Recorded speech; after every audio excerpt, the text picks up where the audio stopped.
Hello दोस्तों, quick IAS YouTube channel पे आपका स्वागत है। आज हम लोग बिहार के बजट पे चर्चा करेंगे कि बिहार के बजट से क्वेश्चन कैसे पूछे जा सकते हैं, बिहार के बजट में किन किन योजनाओं की घोषणा की गई है, बिहार के बजट में किस विभाग को सबसे अधिक पैसा मिला है, बिहार के बजट में किस जो है आपका क्या कहते हैं किस योजना को जो है शुरू किया गया है, बिहार के बजट में किस योजना को कितना पैसा दिया गया है, पैसा कहाँ से आता है, कहाँ से कहाँ खर्च होता है, राजस्व घाटा कितना है, राजकोषीय घाटा कितना है। ये सब क्वेश्चन आपसे एग्जाम में पूछे जाएंगे जो आपके लिए बहुत महत्वपूर्ण ये वीडियो होगा। तो आप लोग जो है वीडियो को पूरा देखिएगा। कहीं कोई डाउट हो तो आप कमेंट करके पूछिएगा, उसका जवाब आपको दिया जाएगा। चैनल को आप लोग सब्सक्राइब कर लीजिएगा, बेल आइकन को प्रेस कर लीजिएगा, जिससे आपको इस तरह की क्लास लगातार मिलती रहे। हम लोग शुरू करते हैं सीधे लेसन की ओर। तो हम लोग शुरू करते हैं और बिहार के बजट को देखेंगे। तो बिहार का बजट इस बार जो पेश किया गया है 2026 और 27 का पेश किया गया है। ध्यान रखना, बजट जो होता है वो हमेशा एक साल आगे का होता है और जो आर्थिक समीक्षा होती है वो एक साल पहले की होती है, जो वर्तमान साल चलता है पहले की होती है। तो हमने क्या अचीव किया है वो समीक्षा में देखते हैं और आगे हम क्या नया करने वाले हैं वो हम बजट में देखते हैं। तो जो बिहार बजट 2026-27 से इसके संपूर्ण विश्लेषण को देखेंगे, जो सभी प्रतियोगी परीक्षाओं के लिए महत्वपूर्ण। तो बिहार की जितनी भी परीक्षाएं आगामी होंगी, चाहे आपका जो है एडीओ एग्जाम हो, चाहे आपका जो है बीपीएससी का 72 बीपीएससी हो, इसके अलावा चाहे जो भी एग्जाम होगा, सभी परीक्षाओं के लिए बिहार बजट से क्वेश्चन आपसे पूछे जाएंगे, जो हमें यहाँ पे ध्यान से एक एक जो है चीजों को देखना है। सबसे पहले अगर बात करते हैं, आपसे पहला क्वेश्चन पूछा जाएगा कि बिहार का बजट कितना है। तो बिहार का बजट कितना है, इस आपको फिगर को याद रखना होगा। तो इस फिगर को याद अगर आप ऐसे याद करेंगे कि 3,47,000, तो इसे याद करना आसान नहीं होगा। तो अगर हम कहें कि तो 3,47,589.76 करोड़ का बजट पेश किया गया है। इसको याद कैसे करना है आप लोगों को, तो जैसे फोन नंबर आप याद करते हैं उस तरह से फिगर को याद करेंगे। 10-12 बार आप इसको रिवीजन कर लेंगे तो आपके दिमाग में फिगर बैठ जाएगा और जैसे ही ऑप्शन आप देखेंगे उसे टिक लगा देंगे कि इसका जो है बिहार के बजट का कुल आकार कितना है। तो बिहार के बजट का कुल आकार से क्वेश्चन आपसे पूछा जाएगा, तो आप याद कैसे करेंगे कि 347,589,76 ऐसे करके याद कर लेंगे तो याद हो जाएगा। अगर आप करोड़ों में याद करना चाहते हैं, जिसे 3,47,05,500 याद रखना 89.76 करोड़ का बजट पेश किया गया, तो आप ऐसे भी याद कर सकते हैं, लेकिन आपको इस फिगर को याद करना पड़ेगा। ये एक आपसे क्वेश्चन पूछा जाएगा। दूसरा जो आपसे क्वेश्चन पूछा जाएगा कि बिहार का जो बजट पेश किया गया है उसमें कितने परसेंट की वृद्धि हुई है। तो 9.68% की वृद्धि हुई है। आपसे एक फिगर से इससे भी आपसे क्वेश्चन पूछा जाएगा। तो आपका एक क्वेश्चन ये पूछा जा सकता है कि बिहार के बजट का कुल आकार कितना है, और जो दूसरा क्वेश्चन पूछा जाएगा कि बिहार का बजट पिछले वर्ष की तुलना में कितने परसेंट की वृद्धि हुई है। तो 9.68% की क्या हुई है वृद्धि। तो दो क्वेश्चन आपका ये बन गया। फिर आप क्या है, अनुमानित विकास दर। बिहार के बजट में अनुमानित विकास दर क्या निर्धारित की गई है। तो 14.9%। तो आपको यह भी याद रखना होगा, पूछा जाएगा कि बिहार के बजट में अनुमानित विकास दर क्या है, तो आप बताओ कि 14.9% की वृद्धि का अनुमान लगाया गया है। इसके अलावा इसको प्रस्तुत करता कौन है, तो वित्त मंत्री विजेंद्र प्रसाद यादव ने इसको 3 फरवरी 2026 को इस बजट को पेश किया है। तो बजट कौन पेश किया, यह भी क्वेश्चन पूछा जा चुका है। आप जाके प्रीवियस ईयर देखिएगा तो यह भी क्वेश्चन आया हुआ है, और फरवरी में 3 फरवरी को यह बजट पेश किया गया है, यह भी याद रखिएगा। तो आगे बढ़ते हैं, तो याद रखिएगा बिहार के बजट का फिगर कितना है, कितने परसेंट की वृद्धि हुई है, अनुमानित विकास दर क्या है और कितने प्रस्तुत किया है। आपसे इसी स्लाइड में 3-4 क्वेश्चन आपसे एग्जाम में पूछे जा सकते हैं, तो आप इन सबको अच्छे से याद रखना। इसका जो आपका पीडीएफ है ये हमारे एग्जाम वेब ऐप पे आपको मिल जाएगा, उसको डाउनलोड कर लीजिएगा और जाकर के वहां से आप इसको देख सकते हैं। तो बिल्कुल डायग्राम के माध्यम से इस बजट को मैंने जो है बताने का प्रयास किया है। ठीक है, आगे बढ़ते हैं।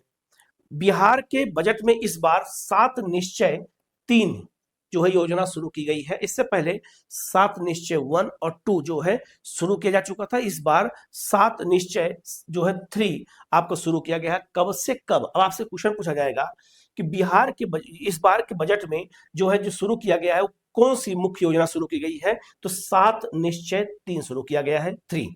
एक क्वेश्चन ये होगा आपका।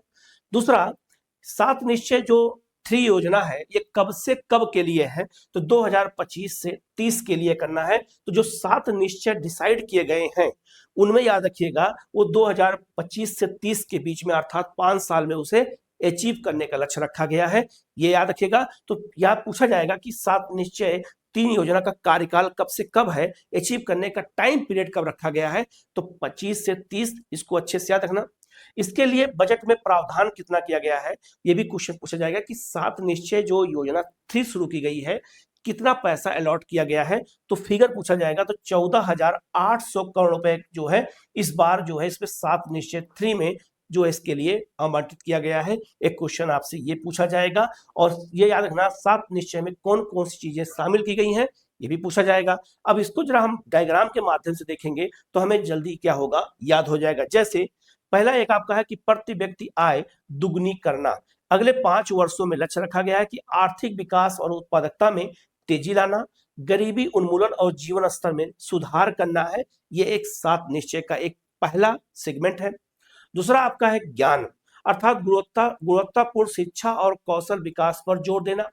निष्ठा, सुशासन और भ्रष्टाचार मुक्त प्रशासन को लाना। विज्ञान, प्रौद्योगिकी और नवाचार को बढ़ावा देना। आकांक्षा, बुनियादी ढांचे और विकास की नई ऊंचाइयों को प्राप्त करना है, ये हमारी आकांक्षा इस बार बजट में है। इसके अलावा सम्मान क्या है, समाज के सभी वर्गों का समावेशी विकास और उनको सम्मान देना। महिला सशक्तिकरण, स्वरोजगार और उद्यमिता द्वारा आर्थिक स्वतंत्रता और नेतृत्व विकास एवं स्वयं सहायता समूह और महिला उद्यमियों को सहयोग करना। तो अलग अलग माध्यम से महिला सशक्तिकरण को क्या करना है, मजबूत करना है। महिला सशक्तिकरण का मतलब होता है जब महिलाओं को राजनीतिक रूप से, जब महिलाओं को सामाजिक रूप से और जब महिलाओं को आर्थिक रूप से अगर सशक्त किया जाता है तो उसको हम एक शब्द में क्या कहते हैं, महिला सशक्तिकरण कहते हैं, वुमेन एम्पावरमेंट कहा जाता है। तो इसको भी याद रखिएगा, ये आपसे क्वेश्चन पूछा जाएगा। इस बार के 7 निश्चय में इसको क्या किया गया है, इसको भी शामिल किया गया है। इसके अलावा और क्या किया गया है, तो 1 करोड़ रोजगार सृजन का लक्ष्य रखा गया है। युवाओं के लिए 10 मिलियन अवसर होंगे। सरकारी और निजी क्षेत्रों में नए अवसर पैदा होंगे। उद्यमिता और स्टार्टअप को प्रोत्साहन दिया जाएगा। तो याद रखना 7 निश्चय में क्या क्या है, इसको भी याद रखना होगा। 7 निश्चय में का जो टाइम पीरियड है 25 से 30 के बीच में, ये आप एकदम दिमाग में बैठा लीजिएगा। इसके अलावा याद रखना 14,800 करोड़ रुपया इस बार 7 निश्चय 3 के लिए जो आवंटित किया गया है, ये भी क्वेश्चन आपसे एग्जाम में पूछा जाएगा। तो आप इसको भी अच्छे से याद कर लीजिएगा, ये सब क्वेश्चन आपसे एग्जाम में पुटअप होंगे। तो इसको बहुत केयरफुल तरीके से याद करना, बार बार देखना जरूरी है, ठीक है। तो इसको चीजों को जब तक नहीं देखेंगे हमारे क्वेश्चन एग्जाम में सही नहीं होंगे। आगे बढ़ते हैं। लिखा है कि कुल प्राप्ति और वर्सेस कुल व्यय, सर मतलब कि बजट में कुल प्राप्ति कितनी हुई है और कुल व्यय कितना हुआ है अगर देखा जाए तो यहाँ लिखा है कि जो है 3.48 लाख करोड़ रुपया। इसमें अगर देखा जाए तो जो कुल प्राप्ति और कुल व्यय का अगर अनुमान जो लगाया गया है तो देखा होगा योजना व्यय, जो योजना व्यय कितना है 1.22 लाख करोड़ रुपया है जो योजनाओं पे व्यय किया गया है। और एक लिखा है कि स्थापना प्रतिबद्ध व्यय जो है वो 2.25 लाख करोड़ रुपया किया गया है। ये आपका कुल प्राप्ति और कुल व्यय का क्या है, एक फिगर है, ठीक है। दूसरा व्यय विभाजन जो किया गया है, देखा होगा जो व्यय किया जाता है व्यय 2 तरीके से होता है, एक होता है राजस्व व्यय और एक होता है पूंजीगत व्यय। तो राजस्व व्यय कितना है और उसका परसेंटेज भी कितना है और फिगर में कितना है और उसका परसेंटेज कितना है पूंजीगत व्यय का। अब जरा यहाँ देखेंगे तो ध्यान से यहाँ देखिएगा, अगर आपसे पूछा जाए कि बजट में पूंजीगत व्यय कितना है पर कितना परसेंटेज है तो 18 दशमलव याद रखिएगा 26% है। इस बात को याद रखिएगा, ठीक है। अगर इसको हम फिगर में देखते हैं तो 0.63 लाख करोड़ रुपया होगा जो पूंजीगत व्यय हुआ है, याद रखिएगा बिहार में। राजस्व व्यय कितना हुआ है तो याद रखना अगर परसेंटेज में देखा जाए तो 81.74% का जो है राजस्व व्यय हुआ है। अगर इसको हम फिगर में देखेंगे जो है पैसे में देखेंगे तो 2.84 लाख करोड़ रुपया जो है व्यय किया गया है किसमें, राजस्व व्यय में। तो ये बहुत महत्वपूर्ण है, इसको याद रखना। तो व्यय 2 प्रकार का होता है बजट में, एक पूंजीगत व्यय होता है और एक आपका राजस्व व्यय होता है। हमें दोनों पे ध्यान देना है, उनके परसेंटेज को हमें याद रखना क्योंकि यहां से क्वेश्चन आपसे पूछे जाएंगे। अब यहां दे सकते हैं लिखा है राजकोषीय स्वास्थ्य क्या है बिहार का, अगर देखा जाए तो इस बार राजस्व अधिशेष हुआ है कितना, जीएसडीपी का कितना हुआ है, 0.09% का क्या हुआ है, राजस्व अधिशेष हुआ है, ठीक है, अर्थात प्लस में हुआ है। कितना हुआ है, तो एक याद रखना कितना, तो 1143.19 करोड़ रुपए हुआ है, ये बात याद रखना, राजस्व अधिशेष हुआ है। लेकिन राजकोषीय घाटा कितना हुआ है, तो जीएसडीपी का कितना हुआ है, 2.99% हुआ है। तो इस फिगर को याद रखना कि बिहार का राजकोषीय घाटा इस बार कितना है, तो 2.99% है। इस फिगर को याद रखना। अगर इसको हम नोट में पैसे में देखा जाए तो कितना होगा, तो 39,111.80 करोड़ रुपए का जो है क्या हुआ है, राजकोषीय घाटा हुआ है। तो राजकोषीय घाटा हमें दो तरीके से याद रखना है, एक आपका परसेंटेज याद रखना है और एक आपका जो है कुल मुद्रा याद रखनी है कि कितने का घाटा हुआ है। क्वेश्चन दोनों तरीके से आपसे पूछा जाएगा, परसेंटेज भी और साथ में आपका कितने करोड़ रुपए का घाटा हुआ है, हमें दोनों ध्यान देना है। ये फिगर भी हमें बार बार देखना पड़ेगा, तभी हमें ये याद होगा, नहीं तो याद नहीं होगा। दूसरा, बिहार का बजट इस तरह से जो व्याख्या के तहत बता रहा हूं, जो अगला वीडियो हमारा आएगा उसमें हम जो है एमसीक्यू क्वेश्चन के माध्यम से बिहार के जितने क्वेश्चन बन सकते हैं उसको भी करा दूंगा। तो आपको दोनों आपके पास रहेगा, एक आपका डिस्क्रिप्शन के रूप में रहेगा, एक आपका एमसीक्यू के रूप में रहेगा। तो दोनों तरीका जब आप पढ़ेंगे तो आपको याद हो जाएगा, उसका पीडीएफ में आपको प्रोवाइड कर दूंगा, तो आपके लिए आसान हो जाएगा, चीजें आपको जल्दी याद हो जाएगा। तो फिगर को याद करना बहुत जरूरी है, ठीक है। आगे बढ़ते हैं, यहां लिखा है कि बकाया सार्वजनिक ऋण कितना है, तो जीएसडीपी का कितना है, जो है 29.68% है, मतलब 29.68% क्या है, तो बकाया सार्वजनिक ऋण है इस समय कितना, मतलब बिहार का बजट में। अगर इसको हम फिगर पैसे में देखें तो याद रखना 3,88,554 करोड़ रुपया क्या है, सार्वजनिक ऋण है। तो हमें दोनों बात याद रखना है, परसेंटेज भी याद रखना है और फिगर भी याद रखना है पैसे का, क्योंकि दोनों क्वेश्चन आप बनेंगे, यहां भी क्वेश्चन बनेंगे, ये भी क्वेश्चन बनेंगे कि राजस्व अधिशेष कितना हुआ है, परसेंटेज में क्या है, करोड़ में कितना है, राजकोषीय घाटा परसेंटेज में कितना है, करोड़ में कितना है, बकाया सार्वजनिक ऋण कितना है परसेंटेज में और जो है आपका पैसे में। तीन सबको याद रखना है, ये सारे क्वेश्चन आपसे बनेंगे, हमें इन सब पे गौर करने की जरूरत है, क्योंकि ऐसे ही क्वेश्चन आपसे एग्जाम में पूछा जाता है, ठीक है। हम लोग आगे बढ़ते हैं। अब हम लोग बिहार के बजट में ये देखेंगे कि बिहार के जो बजट में अगर देखा जाए तो एक तरफ बिहार के बजट में खर्च कितना किया गया है और बिहार के बजट में आय कहां से आई है, हमें इस पर गौर करना होता है। जो आय और व्यय जो होता है इनके ही अंतर को हम क्या कहते हैं, बिहार का जब भारत सरकार किसी का बजट घाटा, तो बजट घाटा भी हमें याद रखना होगा। बजट घाटा क्या है अभी बता देता हूं मैं, लेकिन याद रखना बिहार सरकार अगर कहा जाए तो पैसा किस किस क्षेत्र में खर्च करती है, कितना परसेंट खर्च करती है, यह आपका क्रम मिलाने का क्वेश्चन आएगा। और दूसरा, सरकार को पैसा कहां से प्राप्त होता है, ये जो है आय कहां से मिलती सरकार को, किस किस क्षेत्र से कितना पैसा बिहार सरकार को मिला है और हमने कहां खर्च किया है, ये आपका फिगर आपको याद रखना होगा। तो आप यहाँ साफ साफ देख सकते हैं, यहाँ लिखा भी है, पहला लिखा है रुपया कहां से आता है, अर्थात बिहार सरकार को किन किन क्षेत्रों से आय प्राप्त होती है, ये हमें ध्यान देना है। तो याद रखना, और दूसरा क्या है, रुपया कहां जाता है, अर्थात बिहार सरकार किन किन क्षेत्रों में रुपया खर्च करती है, हमें यह देखना है, ठीक है। और इन दोनों के अंतर को ही हम बजट घाटा कहते हैं। ये भी याद रखिएगा बजट घाटा बनता कैसे है। याद रखिएगा, अगर मान लीजिए कि सरकार जो है, याद रखना, सबसे पहले आय नहीं देखती है सरकार, सबसे पहले पूरे साल व्यय करती है। व्यय करने जब व्यय करती है तो होता क्या है कि आय के अनुसार अगर हम काम करते हैं तो हमारे हाथ बंध जाते हैं। जैसे कि एक एग्जांपल दूं आपको मैं, मान लीजिए कि अगर हम कहीं खर्च करने जाते हैं, कोई सामान लेने जाते हैं, तो सबसे पहले हम अपनी जेब में अपने हम पास पैसे को चेक करते हैं। मान लीजिए कि हमारे पास पैसा है 1,000 रुपया, तो हम कोशिश करेंगे कि 999 रुपए में ही हम सारा सामान खरीद लें, हमें उधार ना लेना पड़े। तो बहुत सारे सामान की हमें क्या करनी पड़ती है, कटौती करनी पड़ती है।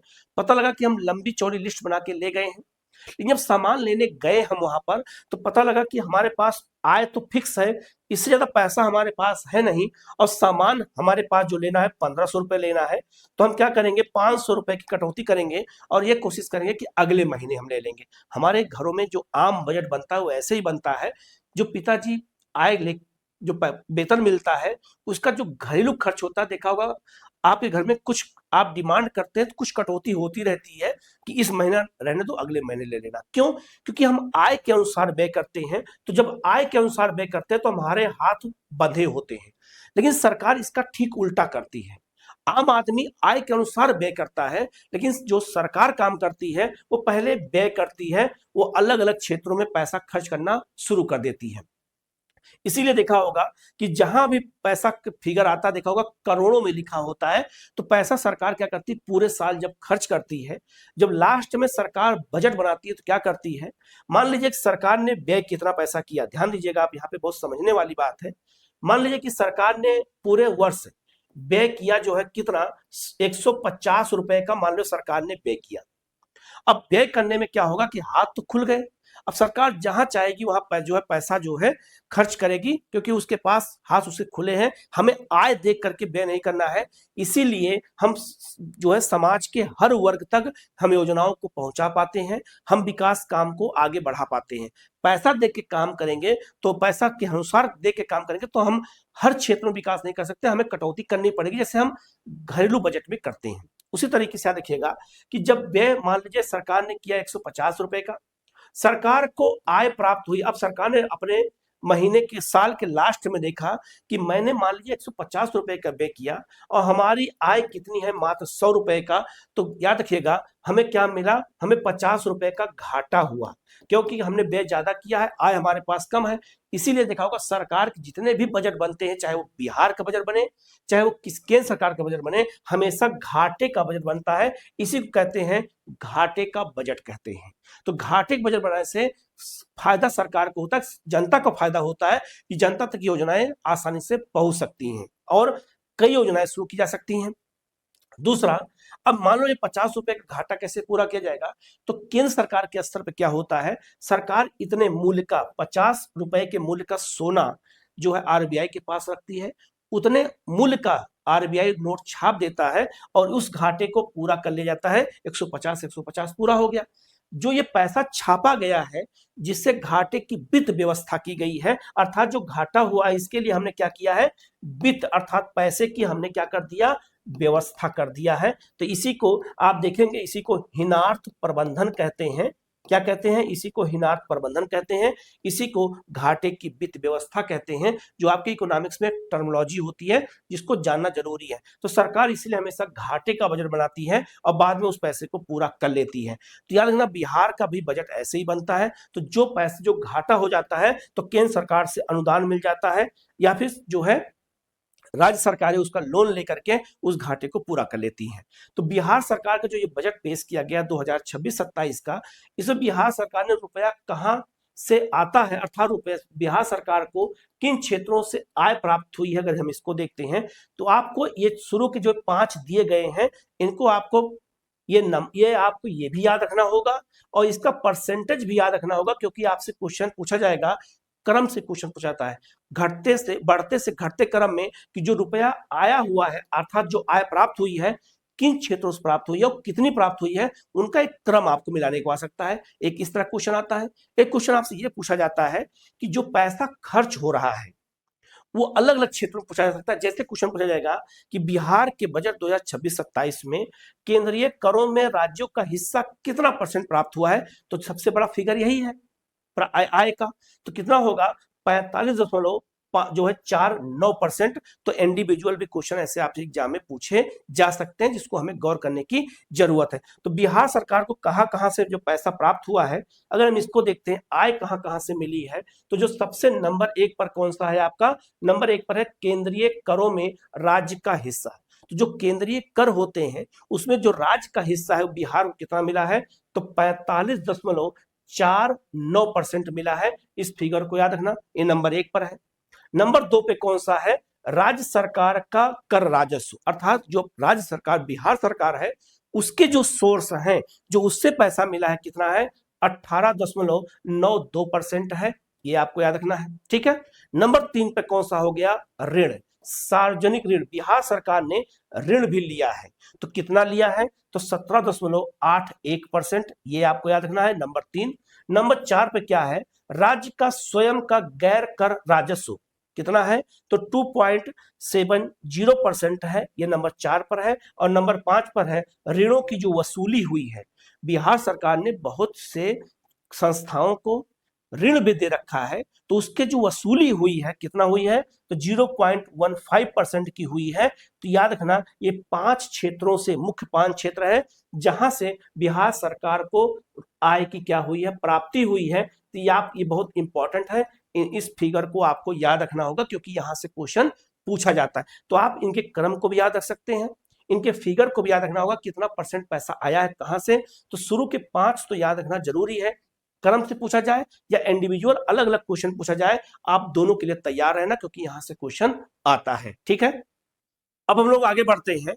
और बिहार के बजट में रुपया कहां खर्च हुआ है, किन किन क्षेत्रों में खर्च हुआ था, रुपया कहां जाता है। यहां लिखा है रुपया कहां से आता है, तो हमने आय के बारे में आपको डिटेल में बता दिया है कि कौन कौन क्षेत्रों में पैसा आया हुआ है।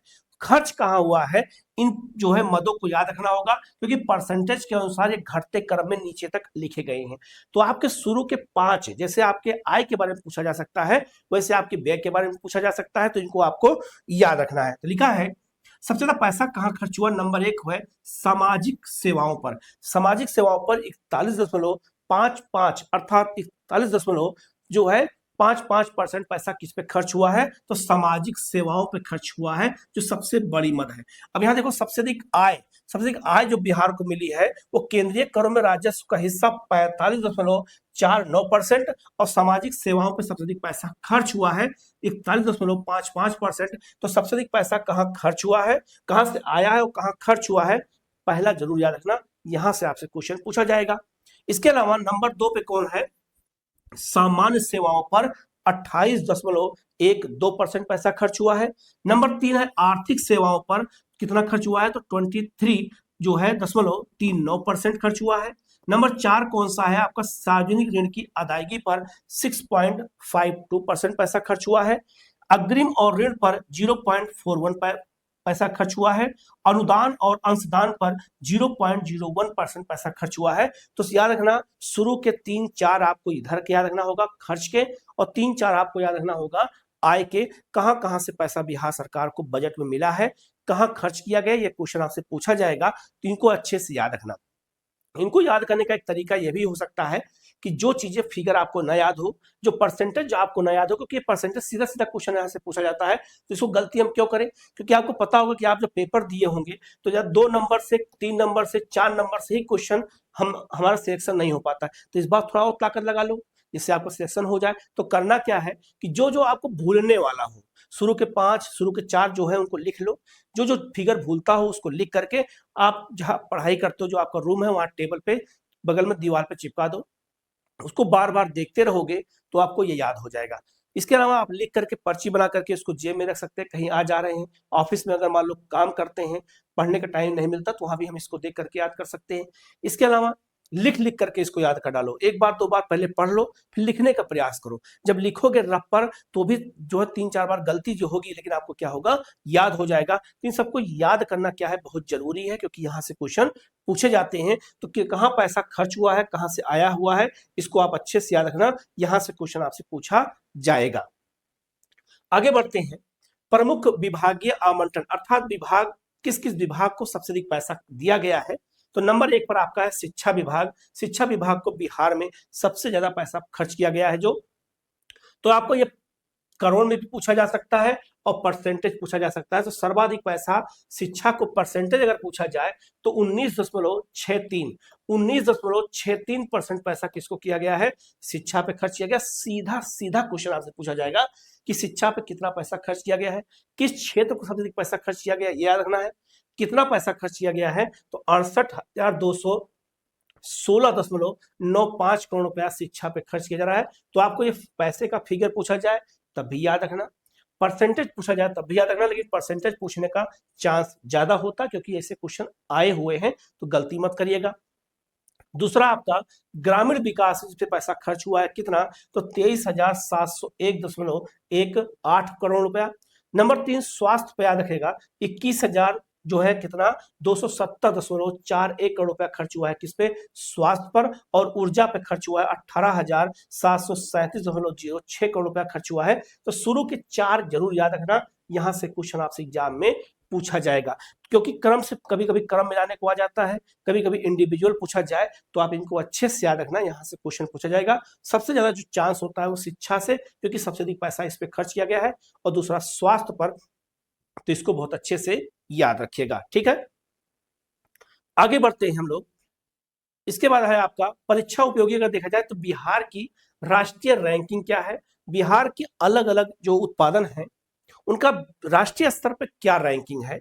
जैसे बिहार का प्रथम स्थान किन क्षेत्रों में है, मखाना उत्पादन में, लीची उत्पादन में और अंडा उत्पादन में, ये आपसे क्वेश्चन पूछा जाएगा। तो अंडा उत्पादन में बिहार का आंध्र प्रदेश को रिप्लेस करके पहला स्थान हो गया है, राष्ट्रीय रैंकिंग में बिहार पहले स्थान पर अंडा उत्पादन में हो गया, ये क्वेश्चन पूछा जाएगा। लीची और मखाना तो आपको बचपन से याद होगा, क्योंकि वहां बहुत ज्यादा होता है। और मखाना याद रखिएगा, बिहार के 85% मखाना का उत्पादन बिहार में होता है पूरे भारत का, और राष्ट्रीय मखाना बोर्ड की स्थापना भी की गई है पिछले वाले बजट में, केंद्रीय बजट में घोषित किया गया था। दूसरा, बिहार का दूसरा स्थान मक्का उत्पादन में है पूरे भारत में, मक्का उत्पादन में बिहार का दूसरा स्थान है। चतुर्थ स्थान बिहार का शहद उत्पादन और मछली उत्पादन में चौथा स्थान है बिहार का। पांचवा स्थान चावल उत्पादन में है, तो चावल उत्पादन में बिहार का पांचवा स्थान है, बहुत इंपॉर्टेंट है, क्वेश्चन आपसे पूछा जाएगा। इसके बाद अगर हम बात करते हैं तो आपका जो छठा स्थान है गेहूं और दूध उत्पादन में, तो चावल उत्पादन में बिहार का पांचवा स्थान और गेहूं उत्पादन में बिहार का छठा स्थान है, याद रखना। और इस समय दूध उत्पादन में भी बिहार का छठा स्थान है। नौवां स्थान मांस उत्पादन में बिहार का है, ये भी याद रखना, नौवां स्थान जो है बिहार का मांस उत्पादन में है। इसके अलावा मशरूम उत्पादन में सबसे अग्रणी है बिहार, और यहाँ पर 44,000 मीट्रिक टन मशरूम का उत्पादन हुआ है, तो मशरूम उत्पादन में बिहार नंबर 1 पर है पूरे भारत में। इस फिगर को याद रखना, यहाँ से सीधा सीधा क्वेश्चन आपसे एग्जाम में पूछा जाएगा, तो आप लोग बिल्कुल भी गलती मत करिएगा। ठीक है, अब आते हैं बिहार में अलग अलग क्षेत्रों में बजट में क्या प्रावधान किया गया है। जैसे कृषि और पशुपालन के क्षेत्र में इस बार के बजट में क्या क्या किया गया है, हम सब एक करके देख लेंगे, हमें याद हो जाएगा। जैसे कृषि और पशुपालन में तकनीक क्या इस्तेमाल हो रही है, तो लिखा है एकीकृत कृषि डेटाबेस हेतु डिजिटल कृषि निर्देशालय की स्थापना इस बार की जाएगी। एआई आधारित यंत्रीकृत कृषि मिशन शुरू किया जाएगा, और 53 मंडियों को ई नाम से जोड़ दिया जाएगा, अर्थात ई नाम ऐप के माध्यम से जो है ऑनलाइन जो है 53 मंडियों को बिहार के जोड़ा जाएगा, जिससे राष्ट्रीय और अंतर्राष्ट्रीय स्तर पर फसलों के मूल्य के बारे में पता लगाया जा सके। पशुपालन के लिए क्या हो रहा है, कृत्रिम गर्भाधान बकरी वीर जो आपका स्टेशन बनाया जाएगा। वन हेल्थ प्लेटफॉर्म की स्थापना की जाएगी, और समग्र गव्य विकास योजना शुरू की जाएगी बिहार में पशुपालन के लिए, ये हमें याद रखना है। इसके कृषि और पशुपालन में जलवायु और मृदा से जुड़े काम क्या होंगे बजट में, 38 जिलों में 190 जलवायु स्मार्ट गांव की स्थापना की जाएगी। तो क्वेश्चन आपसे पूछा जाएगा कि इस बार के बजट 2026-27 के बजट में कितने जलवायु स्मार्ट गांव स्थापित करने का लक्ष्य रखा गया है, तो 190 याद रखिएगा। 3 लाख मृदा कार्ड जो है शुरू किया जाएगा, 32 नई प्रयोगशालाएं उसके लिए शुरू की जाएंगी। कर्पूरी ठाकुर किसान सम्मान निधि शुरू किया जाएगा, और 3,000 रुपए वार्षिक पैसा मिलेगा किसानों को। जैसे हमारे यहाँ केंद्र सरकार 6,000 रुपए देती है, तो 3,000 रुपए वार्षिक कर्पूरी ठाकुर के नाम पे शुरू किया गया है, ये बहुत महत्वपूर्ण है। कृषि अवसंरचना मिशन शुरू किया जाएगा, और उसके लिए 1 लाख करोड़ रुपए का प्रावधान किया गया है। ये याद रखना, 99% ये क्वेश्चन आ सकता है कि कृषि अवसंरचना के लिए कितना पैसा आवंटित किया गया है, तो 1 लाख करोड़ रुपया। कृषि त्वरक मिशन शुरू किया जाएगा, स्टार्टअप हब शुरू किया जाएगा, ये भी कृषि के लिए होगा। मूल्य संवर्धन क्या होगा, याद रखना, आपका चनपटिया जो है मिक्स चूड़ा विशेष प्रावधान किया गया है। बटन मशरूम भागलपुर में होता है, उसके लिए एक अलग प्रावधान किया गया। आंवला मुरब्बा नालंदा में फेमस है, तो उसके लिए व्यवस्था की गई है। और मखाना व्यवसाय कटिहार में व्यवस्था की गई है। ये मूल्यवर्धन मतलब वहां पे इसको प्रोत्साहन किया जाएगा। तो किन किन क्षेत्रों में क्या होगा ये भी क्वेश्चन पूछा जाएगा। तो इस फिगर को आप अच्छे से याद रखना, यहां से क्वेश्चन आएगा। दूसरा आपका है अवसंरचना नंबर 2, और नंबर 3 आपका है स्वास्थ्य में भौगोलिक मानचित्र के आधार पर देखेंगे तो हमें जल्दी याद हो जाएगा। तो बिहार में अवसंरचना के लिए क्या क्या हो रहा है और स्वास्थ्य के लिए क्या हो रहा है इसको देख लेते हैं। सबसे पहले अवसंरचना की बात करते हैं। तो राज्य जो है व्यापी अवसंरचना मैट्रिक्स में क्या होगा, 5 नए एक्सप्रेस वे का निर्माण किया जाएगा बिहार में। तो 5 नए एक्सप्रेस वे बिहार में कौन कौन बन रहे हैं लिस्ट में दे दे रहा हूं, इसको देख के याद रखना कि 5 एक्सप्रेस वे किसको किसको जोड़ रहे हैं, ये क्वेश्चन आपसे पूछा जाएगा। इसके अलावा मुख्यमंत्री ग्राम संपर्क योजना के तहत 3000 किलोमीटर ग्रामीण सड़कें बनाई जाएंगी, यह लक्ष्य रखा गया है। और जो है शहरी सड़कों का चौड़ीकरण कराया जाएगा, जिसमें जो है सिंगल रोड नहीं बनेंगी, डबल रोड बनाई जाएंगी, आने जाने का अलग अलग होगा। तो वो भी शहरी क्षेत्रों में और ग्रामीण क्षेत्रों की सड़कों को बनाया जाएगा। ये अवसंरचनाओं पर फोकस किया गया है। स्वास्थ्य क्षेत्र में क्या फोकस किया गया है, बिहार के किस जिले में क्या क्या होगा, तो मानचित्र से देखेंगे तो जल्दी आपको याद हो जाएगा। मानचित्र डायग्राम का जितना आप इस्तेमाल करेंगे उतना आपके लिए फायदा है। यहाँ लिखा है मुजफ्फरपुर में क्या होगा, तो 100 बेड समक कैंसर अस्पताल बनाया जाएगा, होम्योपैथिक आयुष होम्योपैथिक का कैंसर अस्पताल बनाया जाएगा। कहां पर, मुजफ्फरपुर में। पटना के जेपी गंगा पथ विस्तार किया जाएगा, कितना, तो 35.65 किलोमीटर का। बिहार स्वास्थ्य विज्ञान विश्वविद्यालय की स्थापना होगी। एनआईटी इनोवेशन सेंटर खोला जाएगा, उसके लिए 47.76 करोड़ रुपए का प्रावधान किया गया है पटना में, मोस्ट इंपोर्टेंट है। दरभंगा में 100 बेड का कैंसर अस्पताल बनाया जाएगा, आयुष का, आयुर्वेद का, और अंतरराष्ट्रीय हवाई अड्डा और कार्गो हब बनाया जाएगा। कहां पर, दरभंगा में एयरपोर्ट भी है। भागलपुर में याद रखिएगा, भागलपुर के सुल्तानगंज में और सारण के सोनपुर में ग्रीनफील्ड हवाई अड्डा बनाया जाएगा। तो बिहार में 2 ग्रीनफील्ड हवाई अड्डा कहां बनेंगे, ये फिगर याद रखना, बहुत महत्वपूर्ण है। एक आपका भागलपुर के सुल्तानगंज में और सारण के सोनपुर में 2 ग्रीन एयरपोर्ट बनाया जाएगा, ग्रीनफील्ड एयरपोर्ट बनाया जाएगा। इस बात को याद रखना, ये भी बहुत महत्वपूर्ण है, इंपॉर्टेंट है। बेगूसराय में आयुर्वेद का विभाग खोला जाएगा, उसके लिए केंद्र खोला जाएगा।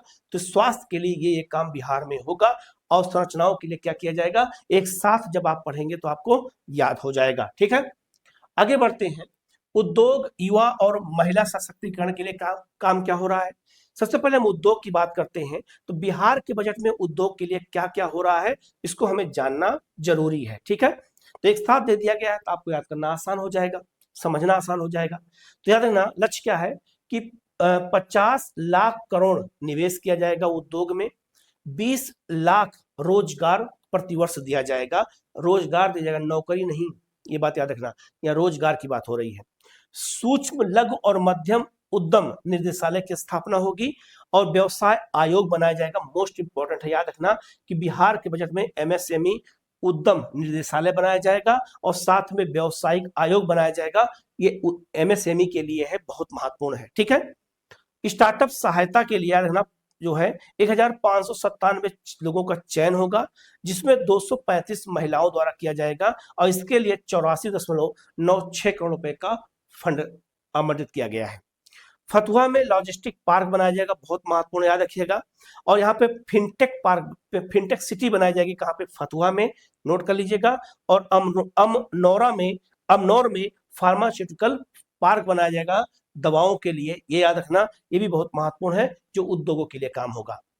युवा और कौशल के लिए क्या काम होगा, युवा और को कौशल से जोड़ना है, अर्थात स्किल से जोड़ना है। तो उसके लिए युवा रोजगार और कौशल विकास विभाग का गठन किया जाएगा। मोस्ट इंपोर्टेंट है, आपसे क्वेश्चन पूछा जाएगा कि युवाओं के लिए कौन सा विभाग बनाया जाएगा, तो उसका नाम युवा रोजगार और कौशल विकास विभाग का गठन किया जाएगा। एक नया विभाग बनाया जा रहा है, क्वेश्चन आना 100% तय है। जननायक कर्पूरी ठाकुर कौशल विश्वविद्यालय की स्थापना की जाएगी, मोस्ट इंपोर्टेंट है, याद रखिएगा। और 149 जो आईआईटी का उत्कृष्ट केंद्र जो है रूप से उन्नयन किया जाएगा, ये भी बहुत महत्वपूर्ण है। तो याद रखना, ये जो विभाग बनाया जा रहा है और जो ये जननायक ठाकुर के नाम पर कौशल विश्वविद्यालय बनाया जा रहा है, ये बहुत महत्वपूर्ण है। स्किल जो है विश्वविद्यालय बनाया जा रहा है। राष्ट्रीय स्तर पे देखा जाए तो स्किल का सबसे बड़ा केंद्र मुंबई में और कानपुर में खोला गया, लेकिन आपके बिहार में एक स्किल का विश्वविद्यालय ही बनाया जाएगा। अपने आप में बहुत महत्वपूर्ण क्वेश्चन है, याद रखिएगा, ठीक है। ये बहुत महत्वपूर्ण चीजें हैं। महिला सशक्तिकरण के लिए बिहार सरकार में बजट में क्या किया गया है, तो मुख्यमंत्री महिला रोजगार योजना के तहत 1.56 करोड़ महिलाओं को 10,000 आय सृजित करने हेतु दिया जाएगा। 10,000 रुपए उनको दिया जा रहा है आय सृजित करने के लिए, रोजगार चलाने के लिए। यही इस बार चुनाव का मास्टर स्ट्रोक भी साबित हुआ था। लखपति दीदी योजना के तहत 31.71 लाख जो है जीविका दीदियां लखपति के रूप में उनको जो है घोषित किया जाएगा। गांव से शहर तक हॉट बाजारों का विकास किया जाएगा, महिलाओं को उसमें केंद्र में रखा जाएगा, ये भी बहुत महत्वपूर्ण है। तो महिला सशक्तिकरण के लिए क्या किया जा रहा है, युवाओं के लिए क्या हो रहा है और उद्योगों के लिए क्या बजट में किया गया है, मैंने यहाँ डिटेल में चीज बता दिया है, आप इसको अच्छे से याद रखिएगा, ठीक है। आगे बढ़ते हैं, सामाजिक कल्याण योजनाओं के लिए क्या हो रहा है। सामाजिक कल्याण, सामाजिक कल्याण में कौन कौन शामिल होता है, वृद्ध शामिल होते हैं, विकलांग जो दिव्यांग शामिल होते हैं, बच्चे शामिल होती हैं, महिलाएं शामिल होती हैं। तो दिव्यांगजन के लिए क्या हो रहा है, बैटरी चालित जो है ट्राई साइकिल की शुरुआत होगी। सिविल सेवा प्रोत्साहन के लिए पैसा दिया जाएगा 50,000 से लेकर के 1 लाख रुपए तक। उद्यमी योजना के तहत 10 लाख रुपए तक दिया जाएगा दिव्यांगजनों को। स्वास्थ्य के लिए बिहार शताब्दी एड्स कल्याण योजना शुरू की जाएगी, जिनमें प्रतिमाह कितना 1,500 रुपए प्रतिमाह दिया जाएगा। स्वास्थ्य के लिए भी, सामाजिक कल्याण के लिए पैसा दिया जाएगा। बालिका और महिलाओं के लिए मुख्यमंत्री कन्या विवाह योजना के तहत जो है 5,000 रुपए। सावित्री बाई फूले छात्रावास के लिए जो है क्या कहते हैं 100 सीटर हॉस्टल बनाया जाएगा महिलाओं के लिए। वृद्धजनों के लिए क्या होगा, वृद्धा आश्रम सहारा के नाम से बनाया जाएगा। घर आधारित स्वास्थ्य सेवाएं शुरू की जाएंगी। घर पर संपत्ति पंजीकरण शुरू किया जाएगा, किसके लिए, वृद्धजनों के लिए, ठीक है। इसके अलावा बच्चों के लिए क्या होगा, परवरिश योजना के तहत 15,500 बच्चों को का विस्तार किया जाएगा, अर्थात उनको इसमें कवर किया जाएगा। छात्र के लिए क्या होगा, जननायक कर्पूरी ठाकुर छात्रावास सभी 38 जिलों में बनाए जाएंगे, ये भी बहुत महत्वपूर्ण है। तो याद रखना, जननायक कर्पूरी ठाकुर के नाम पर कई चीजें की गई हैं। किसानों को पैसा भी दिया जा रहा है, कौशल विश्वविद्यालय बनाया जा रहा है और उनके लिए छात्रावास उन्हीं के नाम पर बनाया जा रहा है। बिहार के 38 जिलों में बनाया जा रहा है, ये भी याद रखना, ये भी क्वेश्चन आपसे एग्जाम में पूछा जाएगा, ठीक है। आगे बढ़ते हैं, खेल कला और संस्कृति के लिए क्या काम हो रहा है बिहार में। तो सबसे पहले खेल की बात करते हैं। तो बिहार में बहुत सारे खेल अब राष्ट्रीय अंतर्राष्ट्रीय स्तर पे होने लगे हैं। तो ये मत सोचना कि बिहार अब पीछे है, बिहार बहुत आगे निकल जा रहा है, ठीक है। तो लिखा है 2025 खेलो इंडिया यूथ गेम्स बिहार में, जिसमें 36 पदक में 7 स्वर्ण हुआ है। अंडर 20 एशियन रग्बी पुरुष एशियन हॉकी राजगीर में हो चुका है, राजगीर में, नालंदा में। 2026 में जो है याद रखना, हॉकी प्रो लीग का आयोजन किया जाएगा बिहार में। 28वें राष्ट्रीय युवा खेल का आयोजन होगा बिहार में। 2030 में हॉकी विश्व कप और राष्ट्रमंडल खेल का आयोजन किया जाएगा 2030 में। अब हॉकी विश्व कप का आयोजन बिहार के राजगीर में होगा, अपने आप में बहुत बड़ी बात है, बिहारियों के लिए भी और भारत के लिए भी। 2034 में राष्ट्रीय खेल का आयोजन भी बिहार में होगा, यह भी याद रखना, जो राष्ट्रीय खेल का आयोजन चल रहे हैं 2034 में बिहार में होगा, इसको भी याद रखना, ये सब बजट में बताया गया है, ठीक है। तो उसके लिए प्रावधान किया जाएगा। इसके अलावा बात करते हैं कला संस्कृति के लिए क्या हो रहा है। तो कलाकार पेंशन दिया जाएगा, वरिष्ठ कमजोर कलाकारों को 3,000 रुपए प्रतिमाह दिया जाएगा। बहुत सारे ऐसे बिहार में कलाकार हैं, ऐसे जो है कमजोर है, वो जो है पैसे से, तो उनको पैसे से मदद की जाएगी, जिससे उनकी आर्थिक स्थिति थोड़ा मजबूत हो सके। गुरु शिष्य परंपरा के तहत गुरुओं को 15,000 रुपए और संगतकारों को 7,500 रुपए और विद्यार्थियों को 3,000 रुपए दिया जाएगा। वृद्ध सम्यक दर्शन संग्रहालय वैशाली में बनाया जाएगा, जिसके लिए 550.48 करोड़ रुपए का प्रावधान किया गया है। अब आपसे पूछा जाएगा कि बुद्ध सम्यक दर्शन संग्रहालय की स्थापना कहाँ की जाएगी, तो वैशाली में की जाएगी। एक क्वेश्चन बहुत महत्वपूर्ण आपको यह मिल गया।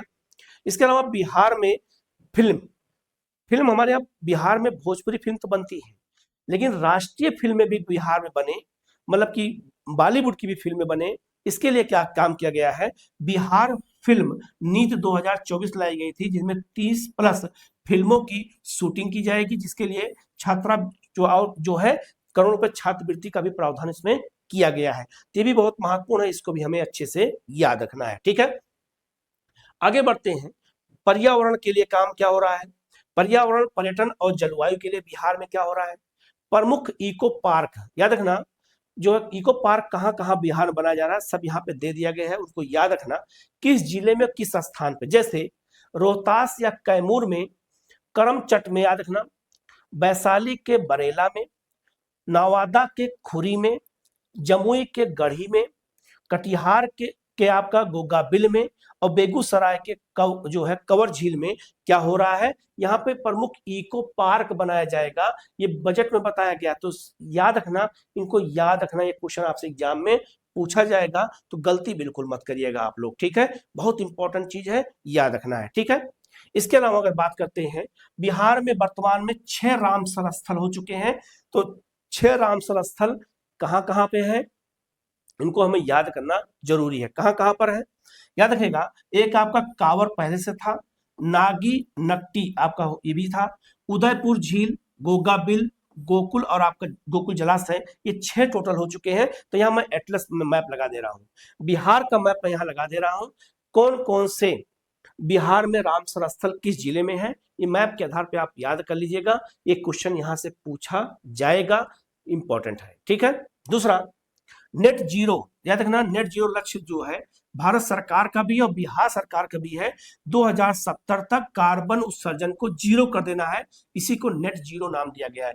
तो कार्बन उत्सर्जन को 070 तक करना है, ये लक्ष्य भारत सरकार का भी है, यही लक्ष्य बिहार सरकार का है। और समझौता किसके साथ हुआ है, यूएनईपी के साथ हुआ है, यूनाइटेड नेशनल इन्वायरमेंट प्रोग्राम के साथ हुआ है, और इसका जो मुख्यालय है वो केन्या के नैरोबी में है, केन्या के नैरोबी में, ये भी याद रखिएगा, उसी के साथ समझौता हुआ है। 58 लाख बीपीएल परिवारों को 1.1 जो है केबी जो है क्या करना है, कम करना है। स्टाफ रूफ स्टाफ सोलर के साथ 100% अनुदान, अर्थात उनको क्या दिया जाएगा, सब्सिडी दी जाएगी, ये भी याद रखिएगा। ठीक है, आगे लिखा है, Bihar heritage tree app launch किया गया है, जिसमें 15,000 वृक्षों का दस्तावेजीकरण किया गया है। ठीक है, विरासत और पर्यटन के लिए क्या किया गया है, स्वदेश दर्शन के तहत स्वदेश दर्शन 2 शुरू किया गया, 2.0 सोनपुर में, प्रसाद योजना अंबिका जो है भवानी के उसमें, और बौद्ध ध्यान केंद्र बनाया गया है गया में, याद रखना, ये भी बहुत महत्वपूर्ण है, पूछा जाएगा बौद्ध ध्यान केंद्र कहाँ है, तो गया में है। ठीक है, इसके बाद आगे बढ़ते हैं, निर्वाचन आयोग और ऐतिहासिक जनादेश की बात कर लेते हैं। तो यह बजट में बताया गया है, विधान लिखा है, विधानसभा निर्वाचन 2025 में सभी जो है क्या कहते हैं 243 सीटों पर सफलतापूर्वक संपन्न हुआ, जिनमें समग्र मतदाता कितने हुए हैं, तो 67.2%, ये याद रखना। 1951 के बाद सर्वाधिक ऐतिहासिक टर्न आउट हुआ है, याद रखना। 71.7 महिला मतदाता हुई है, ये भी याद रखना। तो समग्र मतदाता बिहार में इतने हैं, महिला मतदाता अगर देखा जाए, इनको परसों मान लिया जाए, तो इनका 71.7% महिला मतदाता है, जो राज्य में सशक्त महिला भागीदार का एक प्रतीक है, ये भी याद रखना। क्योंकि बजट में इसकी चर्चा की गई है, तो हमें इसके बारे में जानना जरूरी है। ठीक है, हम लोग आगे बढ़ते हैं। अब थोड़ा बजट में हम लोग कुछ और इंपॉर्टेंट चीज देख लेते हैं, थोड़ा अलग तरीके से देखेंगे, और एक डायग्राम के माध्यम से, एक समरी के माध्यम से देखेंगे, तो आपको चीज आसान हो जाएगा। तो लिखा है क्षेत्रीय प्राथमिकताएं और प्रभाव मैट्रिक्स अगर देखा जाए, तो सिर्फ 5 विभागीय आवंटन यहाँ से क्वेश्चन पूछा जाता है। सोचा मैंने कि इसको अलग से आपको बता देता हूँ। याद रखिएगा, शिक्षा पे सबसे अधिक पैसा खर्च किया गया है, सबसे अधिक पैसा शिक्षा पे खर्च हुआ है, आवंटित किया गया है, दिया जा रहा है। तो ये पैसे का करोड़ भी याद रखिएगा, और परसेंटेज भी याद रखना, जो सबसे ज्यादा है शिक्षा के लिए, डायरेक्ट क्वेश्चन आपसे पूछा जाएगा। याद रखना, प्रमुख पहल क्या है, जननायक कर्पूरी ठाकुर कौशल विश्वविद्यालय और 149 उन्नत IIT खोला जाएगा, ये इंपॉर्टेंट है। लक्षित वर्ग क्या होगा, युवा और छात्र होगा। तो थोड़ा समरी के माध्यम से देखेंगे तो याद हो जाएगा अच्छे से। दूसरा आपका याद रखना, ग्रामीण विकास की बात करते हैं। ग्रामीण विकास में पैसा कितना होगा, मैंने बताया था 23,701 करोड़ रुपया। लखपति दीदी योजना के तहत जो 31.7 लाख महिलाएं इसमें शामिल होंगी। ग्रामीण महिलाएं और परिवार इसमें जो है इसको लक्षित किया गया है। स्वास्थ्य के लिए 21,270 करोड़ रुपया दिया गया है, नंबर 3 पर है। तो शुरू के 5 जरूर याद रखना, यह क्वेश्चन आपसे पूछा जाएगा। दरभंगा मुजफ्फरपुर में 100 बेड वाले कैंसर अस्पताल बनेंगे। तो कैंसर अस्पताल 2 जगह बन रहा है, दरभंगा में, मुजफ्फरपुर में, ये बात याद रखिएगा। और इसके लिए लक्षित जो वर्ग है, गंभीर रोगी और आयुष्मान लाभार्थी के तहत 4.12 करोड़ रुपया किया जाएगा। ऊर्जा के लिए याद रखना, बिहार सरकार कितना पैसा खर्च कर रही है, तो 18,737 करोड़ रुपए। 58 लाख बीपीएल परिवारों के लिए स्टार्टअप सोलर स्टाफ जो छत का सोलर शुरू किया गया है, उसका नाम दिया गया है रूफ टॉप सोलर, गरीब परिवार और पर्यावरण को ध्यान में रखते हुए। इसके अलावा नगर विकास के लिए, अर्बन डेवलपमेंट के लिए 15,237 करोड़ रुपया। स्टार्टअप सिटी और आधारभूत संरचना का आधुनिकीकरण किया जाएगा। और इसका जो लक्षित वर्ग है, शहरी नागरिक हैं, ये भी याद रखना। तो याद रखना, जो शुरू के 5 विभाग जिनको पैसा ज्यादा दिया गया है, मैंने सोचा कि इनको एक अलग से बता देंगे तो आपको चीजें याद हो जाएंगी और स्पष्ट हो जाएगा किसको लक्षित किया गया है, इसमें कौन कौन सी प्रमुख पहल शुरू की गई है, कितना पैसा दिया गया। तो एक साथ देख लेंगे तो आपको जल्दी याद हो जाएगा, इसीलिए मैं सोचा आपको थोड़ा सा इसको अलग से बता दिया जाए। ठीक है, थोड़ा आगे बढ़ते हैं और विरासत और विकास में कुछ चीजों को थोड़ा और स्पष्ट कर देते हैं। जैसे ज्ञान भारतम मिशन के तहत पांडुलिपि संरक्षण किया जाएगा। जो अलग अलग धर्मों की पांडुलिपियां हैं उनको डिजिटली रूप से किया जाएगा, उसके लिए ज्ञान भारतम मिशन शुरू किया गया है। और ये भारत सरकार का मिशन, लेकिन इसको बिहार में लागू किया गया है। 620 सीटर अटल कला भवन सभी जिलों में स्थापित होगा, इसको याद रखिएगा। धरोहर बुद्ध सम्यक दर्शन संग्रहालय, मैंने बताया था आपका, वैशाली में स्थापित होगा, इसको याद रखिएगा। मुख्यमंत्री गुरु शिष्य परंपरा योजना शुरू की गई है। लोक कला संगीत प्रशिक्षण हेतु गुरुओं को 15,000 रुपए प्रतिमाह दिया जाएगा। किसको कितना दिया जाएगा वो भी मैंने बताया था, लेकिन सोचा कि एक बार आपको एक समरी के रूप में बता दे, जिससे आपको चीजें आसान हो जाए। हमारी उड़ान के तहत देखा जाए तो अंतरिक्ष, स्पेस और विज्ञान के लिए पूर्वी चंपारण, जमुई और पूर्णिया में नए डिजिटल तारामंडल और खगोलीय शिक्षा केंद्र खोला जाएगा। तो बिहार के याद रखना 3 जिले में कौन कौन से, पूर्वी चंपारण, जमुई और पूर्णिया में क्या होगा, तारामंडल खोला जाएगा। खगोल विज्ञान जुड़ी जानकारियों को वहां पे साझा किया जाएगा और खगोल विज्ञान, खगोल शिक्षा केंद्र खोले जाएंगे। तो तीनों जिलों को नाम याद रखना, ये भी बहुत महत्वपूर्ण है। कृषि में एआई मिशन और ड्रोन मैपिंग, जियो जो आपका स्पेशियल नीति के तहत इसको शुरू किया जाएगा, कृषि में एआई मिशन और ड्रोन का इस्तेमाल करने के लिए। आधुनिक उद्योग, पटना में याद रखिएगा फिनटेक बनाया जाएगा, मैंने आपको बताया था फतुहा में। और आपका अंतरराष्ट्रीय लॉजिस्टिक हब बनाया जाएगा, कहां पर, पटना के फतुहा में। ये भी याद रखना, ये भी इंपॉर्टेंट है, यहाँ से क्वेश्चन पूछा जा सकता। तो मैंने सोचा कि आपको एक तरीके से, अलग तरीके से इसको स्पष्ट तरीके से बता दिया जाए, तुलना करके, जिससे आपको चीजें याद हो जाए। ठीक है, तो इस तरह बिहार के बजट में जितनी इंपॉर्टेंट चीजें थी मैंने बता दिया है, कौन कौन सी योजनाएं घोषित की गई हैं, क्या नई पहल शुरू की गई है, किसको कितना पैसा दिया गया है, बिहार में कहां से पैसा ज्यादा आता है, कहां पैसा जो है खर्च होता है, मैंने सब कुछ बता दिया है। आप जो है वीडियो कैसा लगा कमेंट करके जरूर बताइएगा, वीडियो को शेयर कीजिएगा और कहीं कोई डाउट हो तो कमेंट जरूर कीजिएगा। और इसका पीडीएफ हमारे एग्जाम वेब ऐप पे आपको जो है ये मिल जाएगा। ठीक है, तो कहीं कोई डाउट हो तो आप कमेंट जरूर कीजिएगा। वीडियो कैसा लगा कमेंट जरूर कीजिएगा, वीडियो को शेयर कीजिएगा, चैनल को सब्सक्राइब कर लीजिएगा और इसी तरह की क्लास आपको लगातार मिलती रहेगी। आपको ये बजट का जो मैंने आपको बताया है विस्तार पूर्वक, इसका एमसीक्यू फॉर्म में भी आपको जल्द से जल्द वीडियो मिल जाएगा। Okay, thank you.